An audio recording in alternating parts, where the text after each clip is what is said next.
రక్షిత జీవలోకస్య. ఈ జీవలోకానికి అంతటికీ రక్షకుడు ఆయనే. ధర్మస్య పరిరక్షిత. ఈ లోకం యొక్క ధర్మాన్ని రక్షించేవాడు కూడా ఆయనే.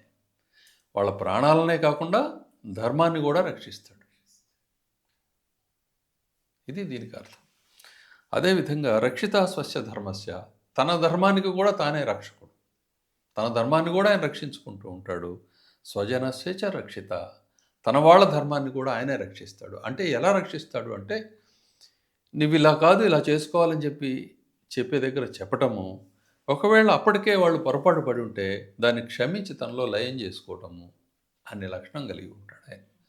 అదే సకృదేవ ప్రపన్నాయ అనే శ్లోకంలో అర్థం. ఎవడైనా సరే, ఎటువంటి వాడైనా సరే, మహాదుష్టుడు, దుర్మార్గుడు, పాపి అయినా సరే, నీచుడు, నికృష్టుడైనా సరే, రామపాద స్పర్శ చేసి నేను నీ వాణ్ణి అంటే కనుక ఆయన రక్షిస్తాడు. దేన్నైనా సరే. రక్షిత స్వస్య ధర్మస్య స్వజనస్య చ రక్షిత. తన వాళ్ళ యొక్క ధర్మాన్ని, వాళ్ళ శ్రేయస్సుని కూడా రక్షిస్తూ ఉంటాడు. కాబట్టి శ్రీరామ శరణం మమ అని మనం చెప్పే మాటకి అర్థం అది. రాముడే నాకు దిక్కు, శరణము, ఒక ఆశ్రయము అని అర్థం. వేదాంగ తత్వజ్ఞో. వేదాల్ని, వేదాంగాల్ని కూడా తెలిసి ఉన్నవాడు. ఇక్కడ వేదము, వేదాంగములు అని చెప్పే దగ్గర వేదాంగములు 6, షడంగములు అనే పేరుతో కూడా చెబుతాం. వేదము, వేదాంగాలు. వేదం చదివిన వాడే వేదాంగాలు చదవాలి. వేదం చదవకుండా, వేదతత్వం తెలియకుండా వేదాంగాల జోలికి వెళ్ళకూడదు. వేదం చదివినవాడు బ్రాహ్మణుడు. బ్రాహ్మణుడైన వాడు మాత్రమే జ్యోతిష్ శాస్త్రాది షడంగాలు ఏవైతే ఉన్నాయో వాటిని చదవటానికి అర్హుడవుతున్నాడు. అర్థమైందా? ఈ విధంగా సర్వవేద సంపన్నుడు కాబట్టి ఆయన వేదాంగాలను కూడా చక్కగా కూలంకషంగా అధ్యయనం చేశారు. ధనుర్వేదేచ నిష్ఠిత. ఇన్ని తెలిసిన ఆయన దేంట్లో ఉంటాడంటే ప్రజారక్షణ అనే దాంట్లో మాత్రం ఉంటాడు. కాబట్టి ఉట్టి వెళ్ళు ధరించడమే కాకుండా ఆ అస్త్రజ్ఞానము, శస్త్రజ్ఞానము, ప్రయోగ జ్ఞానము, వీటన్నిటిని నిత్యాభ్యాసపరుడై ఉంటాడు. వీటన్నిటి యందు కూడా అంటే తను చేయవలసిన పని యందు ఎప్పుడూ కూడాను తాత్సారం కానీ నిర్లక్ష్యం కానీ లేదు. నిరంతరం ఆ పని యందు ఆయన మునిగి ఉంటాడు. తన పని అది కదా. కాబట్టి ఆ పనిలోనే ఆయన ఉంటాడు. నువ్వు ఏం చెప్పు, ఆ పనితోటే ఆయన అన్నిటినీ చూస్తాడు. ధనుర్వేదేచ నిష్ఠిత. ఇన్ని తెలిసినా మరి యజ్ఞయాగాలు చేసుకుంటూ, నేను తపస్సు చేసుకుంటూ పుణ్యం సంపాదిస్తానని నా పని ఇది. తన ధర్మం ఏదైతే ఉందో రాజధర్మం, ఆ రాజధర్మాన్ని అంటే ధర్మాన్ని కాపాడే ధర్మాన్ని ఆయన పాటిస్తూ ఉంటాడు. ధర్మాన్ని కాపాడే ధర్మాన్ని ఆయన నిరంతరం పాటిస్తూ ఉంటాడు. కాబట్టి ఈ ధర్మ సంరక్షణ కార్యక్రమంలో శత్రు సంహారం అనేది కూడా ఒక భాగం అవుతుంది. జ్ఞానంతో అందరికీ ధర్మోపదేశం చేయటం, వాళ్ళు అలా ఉండేట్టు చూడటం తన వాళ్ళందరినీ. అలానే అలా బ్రతుకుతున్న వాళ్ళందరి మీదకి ఎవరైనా కనుక దుష్టులు, దుర్మార్గులు వస్తూ ఉంటే వాళ్ళని సంహరించడం అవసరం. కాబట్టి దుష్టులు, దుర్మార్గులు వస్తున్నారంటే వాళ్ళేమి శక్తిహీనులై రారు. చాలా శక్తి సంపాదించి వచ్చేవాళ్ళు ఉంటారు. మరి వాళ్ళందరినీ కూడా సంహరించాలంటే తాను శక్తిమంతుడై ఉండాలి, అభ్యాసపరుడై ఉండాలి. కాబట్టి నిరంతరం కూడా ధనుర్వేద అభ్యాసాన్ని మాత్రం వదలడు. సర్వలోక నాయకుడు ఆయనే అయినప్పటికీ కూడా దృశ్యతత్వం అలా ఉంటుంది కాబట్టి ఆ పని మాత్రం ఆయన వదిలిపెట్టాడు. లోకతత్వం అది కదా. లోకంలోకి వచ్చిన లోకానికి అంతటికి స్వామి అయినా ఆ పని అలానే చేస్తాడు. నీకు ఎంత మోతుబరివి కావచ్చు, కానీ పొలంలో దిగిన తర్వాత ఎలా పని చేయాలో అలానే చేయాలి కదా. మరొక విధంగా చేయడానికి కుదరదు కదా. ఇదంతా నాదే అని చెప్పంటే గడ్డిపోచ ఊరుకోదుగా, నేను పెరుగుతానంటది. మరి దాన్ని తీసేయాలి. దానికి ఎలా చేయాలో అలా చేస్తాడు అనమాట.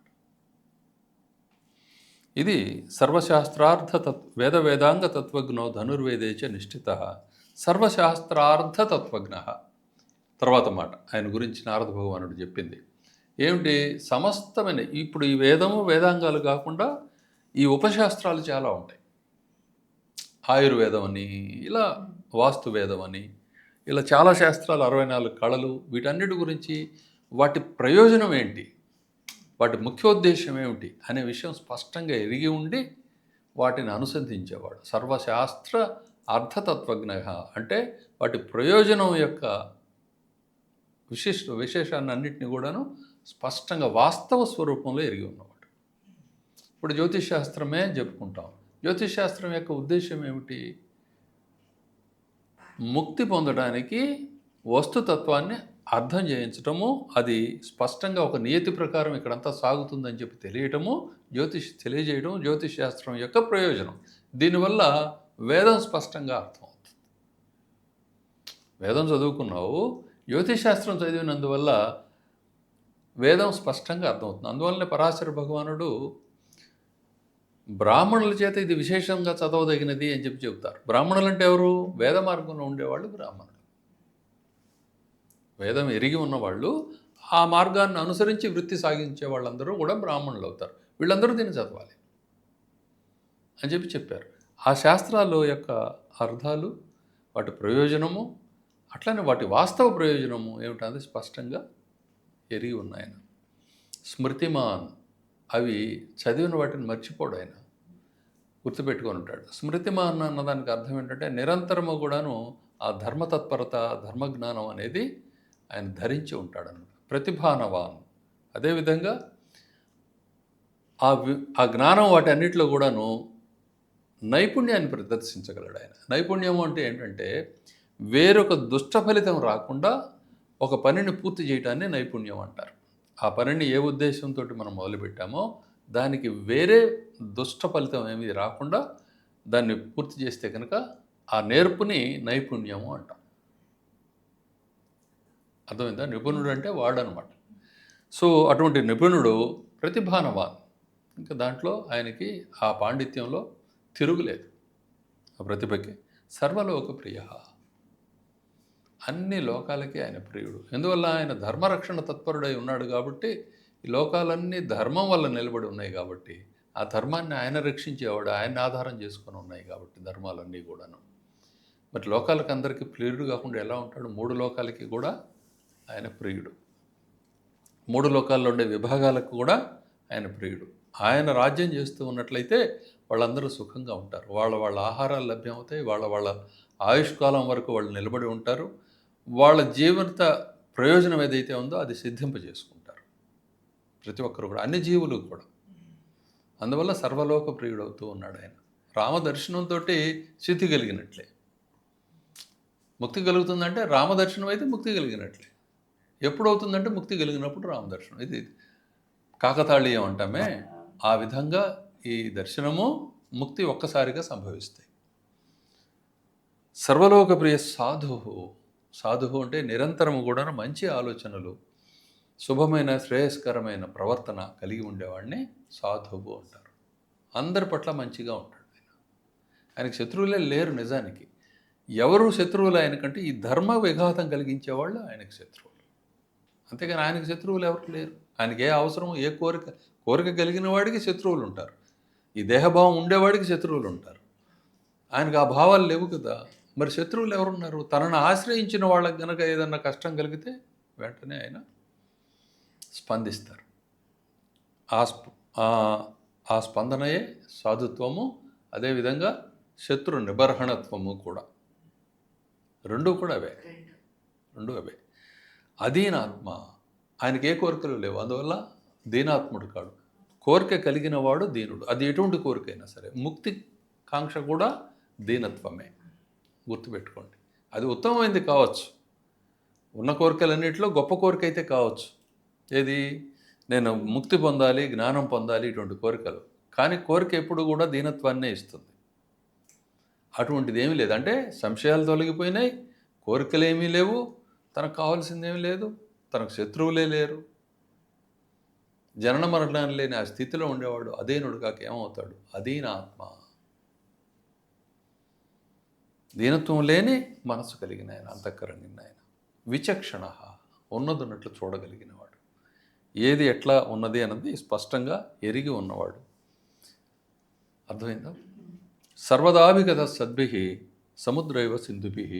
సముద్రం ఎట్లయితే నిరంతరం తన వైపు చూస్తూ ఉన్న నదులతోటి కూడుకొని ఉందో, నదులన్నీ ఏం చేస్తూ ఉన్నాయి?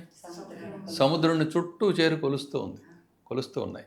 నదులన్నీ కూడా చాలా అందంగా తమ ప్రవాహాలతో వచ్చి సముద్రాన్ని చేరుతూ ఉన్నాయి.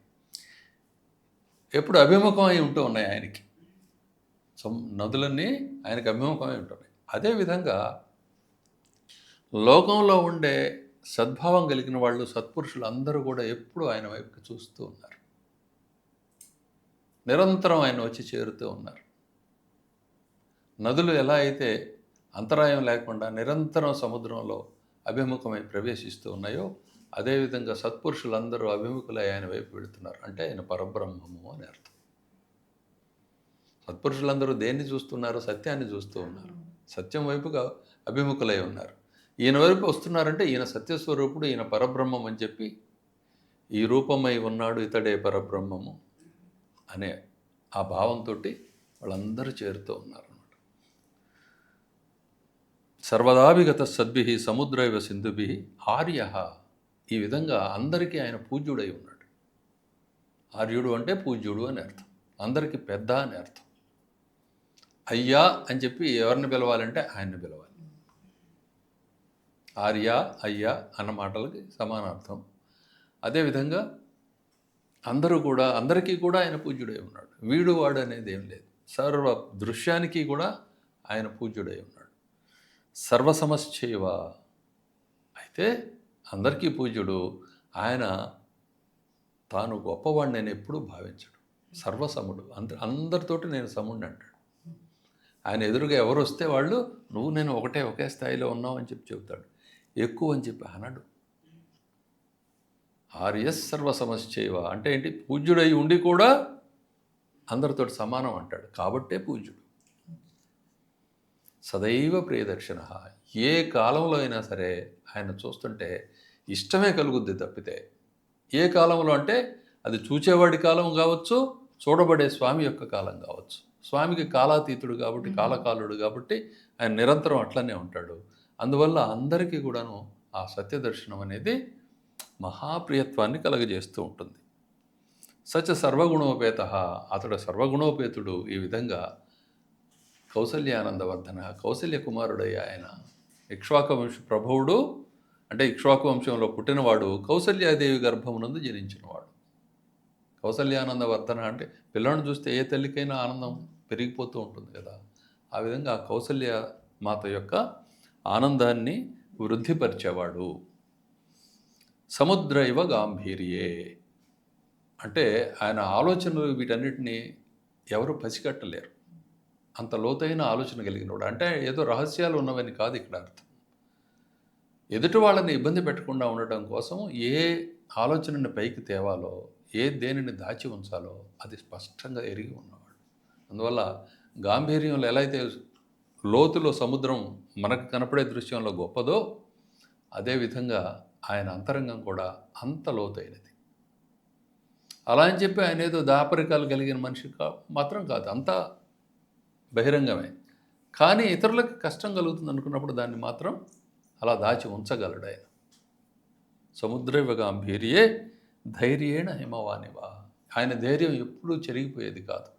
హిమవంతుని మీద మంచు కురుస్తూ నిరంతరం ఆ శిఖరం యొక్క ఉన్నతత్వాన్ని ఎప్పుడు ఎలా నిలబెడుతూ ఉంటుందో, అదేవిధంగా ఆయన జ్ఞానము, ఆయన అస్తిత్వం అనేది నిరంతరము ఆయన ఉన్నతత్వాన్ని, ఆయన ధీరత్వాన్ని అలా నిలబెట్టి ఉంచుతాయన్నమాట.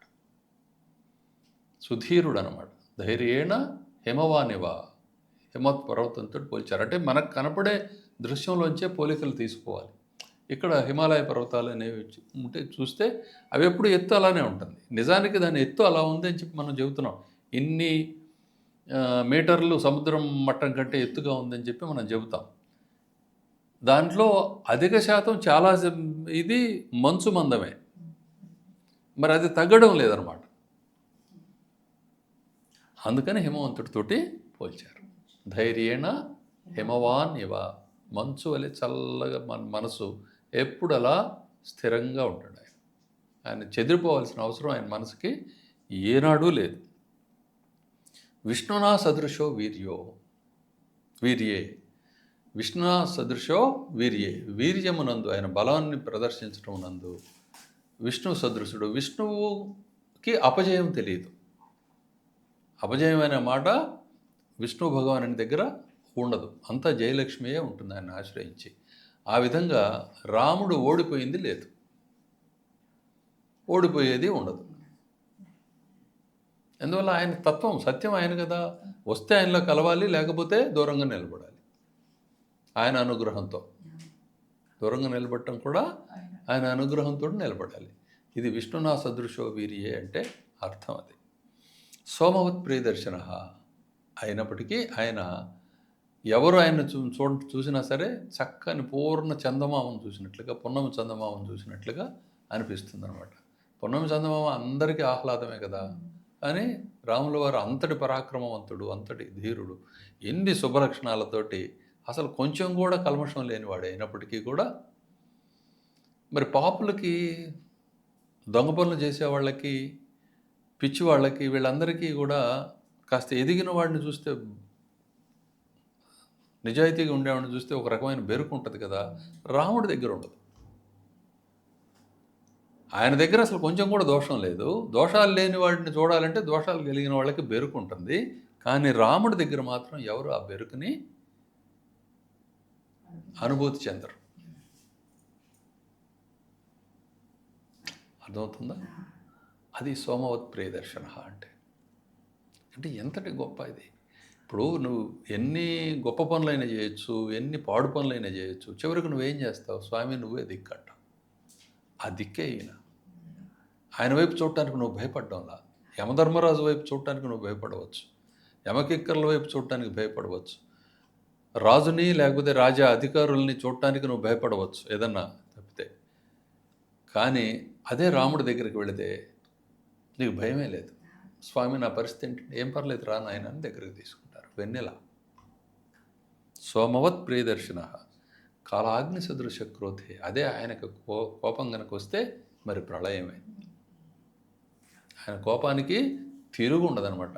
ప్రళయం వస్తే నేను గొప్ప, ఆడుకుంటే గొప్ప, వీడుకుంటే గొప్ప, అందరూ నాశనం కావాల్సింది. ప్రళయం రాకుండా ఉన్నంతసేపే ఈ మాటలు, చెప్పుకోవటాలు, వ్యవహారాలు. కానీ ప్రళయం ప్రారంభమైతే ఎవడూ లేడు. ఆయన కోపం అటువంటిది. ఆయన కోపం చూపించడం మొదలు పెడితే మొత్తం భస్మీపట్లం అయిపోవాల్సిందే. అంతటి గొప్పవాడు అనమాట ఆయన. అంటే తిరుగులేదు పరబ్రహ్మము.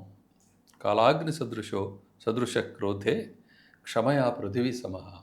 అంత కోపం కలిగిన ఆయన కూడా స్వామి నువ్వే దిక్కు అంటే సరే కానీ నడుపుకోండి అంటారు. అంటే భూమిలాగా ఎప్పుడు అన్నిటినీ భరిస్తూ ఉన్నారు. మనం నానా కృత్యాలు చేస్తున్నాం, అందులో పంటలు పండిస్తున్నాం, మలమూత్ర విసర్జన చేస్తున్నాం, నానా అకృత్యాలు భూమి మీదనే చేస్తున్నాం, నానా సుకృతాలు కూడా భూమి మీదనే సంపాదిస్తూ ఉన్నాం. భూమి అన్నిటినీ భరిస్తుంది భూమాత, తల్లి కదా. అటువంటి తల్లి లాంటి వాడు అంటే తండ్రి తల్లి కూడా ఆయనే.